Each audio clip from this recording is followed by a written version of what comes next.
Saudara, ke perkembangan kasus temuan 7 jenazah remaja di Kali Bekasi, Polda Metro Jaya menyatakan dari 22 orang yang diamankan saat tawuran, ada 1 orang yang positif mengonsumsi obat keras.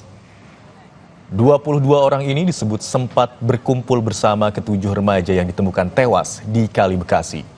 Polisi juga sebelumnya menyita 21 senjata tajam berukuran besar yang diduga milik para pelaku tawuran yang berusaha menghindari patroli polisi hingga menjeburkan diri ke Kali Bekasi.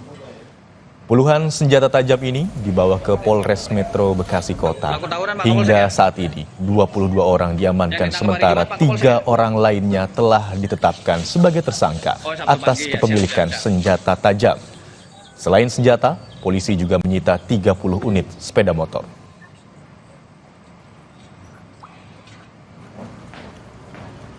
Sementara itu, pemeriksaan 9 anggota kepolisian sudah selesai dilakukan oleh Bid Propam Polda Metro Jaya terkait penemuan 7 jenazah di Kali Bekasi. Kabid Humas Polda Metro Jaya menyebut ke-9 petugas patroli tersebut saat ini telah bertugas kembali ke satuan mereka masing-masing. Polisi berkomitmen mengusut tuntas kasus temuan 7 jenazah ini.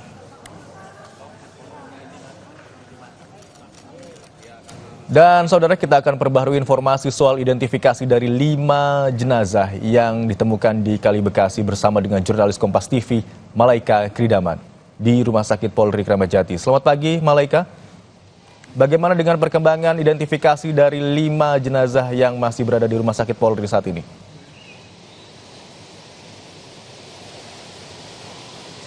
Selamat pagi, Imron dan juga saudara.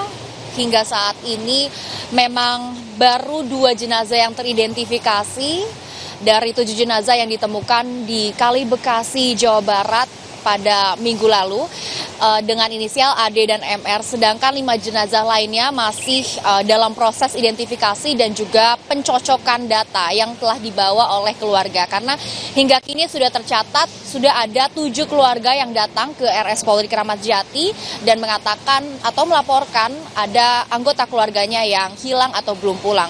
Namun proses identifikasi ini sudah beberapa kali gagal karena memang kondisi dari ketujuh jenazah ini sudah mulai membusuk, sedangkan metode identifikasi yang digunakan oleh pihak RS Polri termasuk antemortem dan postmortem, di mana antemortem ini pemeriksaan data-data sebelum jenazah ini meninggal, di mana data-data yang diperiksa termasuk data-data keluarga, sidik jari, riwayat gigi, dan juga data medis. Sedangkan postmortem ini adalah pemeriksaan data-data di mana setelah jenazah ini meninggal untuk mengetahui penyebab kematian, termasuk pemeriksaan apakah adanya luka pukul, luka dalam, patah tulang, dan sebagainya. Dan tiga tahap identifikasi mayat yang terendam air juga sudah dilakukan oleh pihak kepolisian, termasuk pemeriksaan luar, pemeriksaan dalam, dan juga proses rekonsiliasi. Di mana memang dari hasil pemeriksaannya ini, berdasarkan pernyataan dari pihak RS Polri, tidak ada luka terbuka, tidak ada patah tulang, dan juga tidak ada luka dalam dari ketujuh jenazah yang ditemukan. Dan tahap rekonsiliasi ini, Imron dan juga saudara, membutuhkan data primer dan juga sekunder, di mana data primer ini mengecek DNA para jenazah, mengecek sidik jari dan juga gigi. Sedangkan sekunder ini mengecek properti, contohnya seperti baju yang dikenakan pada saat ditemukan, apakah menggunakan jam tangan dan sebagainya. Dan 2 jenazah yang sudah teridentifikasi berdasarkan informasi yang kami dapatkan itu teridentifikasinya berdasarkan gigi, data medis, dan juga pakaian yang dikenakan. Hingga saat ini kendala yang dialami oleh pihak RS Polri mengidentifikasi 5 jenazah lainnya itu adalah karena jenazah lagi-lagi sudah melalui proses pembusukan, di mana jika dicek giginya atau dicek sidik jarinya itu memang sudah masih samar, dan bahkan ada beberapa jenazah yang jika dicek DNA-nya atau jika dicek sidik jarinya itu sudah sangat sulit untuk terdeteksi. Dari pihak kepolisian juga sudah mengatakan pihak RS Polri juga sudah melakukan tes toksikologi atau pemeriksaan toksin untuk memastikan ada atau tidaknya zat narkotika atau alkohol yang ditemukan di 7 jenazah. Imron. Baik, sejak ditemukan pada minggu lalu, 7 jenazah di Kali Bekasi hingga saat ini baru 2 jenazah yang berhasil diidentifikasi, yakni dari data medis, kemudian data DNA dan juga dari data gigi. Terima kasih, jurnalis Kompas TV Malaika melaporkan. Saudara, informasi tadi menutup Kompas pagi hari ini. Terus perbarui informasi Anda hanya di Kompas TV, independen, terpercaya. Akhir kata, saya Nanda Aprilia. Dan saya Imron Fadilah beserta seluruh tim yang bertugas di Kompas pagi hari ini mengucapkan terima kasih. Selamat pagi dan sampai jumpa.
Mencari tahu, mendengarkan lebih utuh dan mendalam, mempertanyakan rasa keadilan.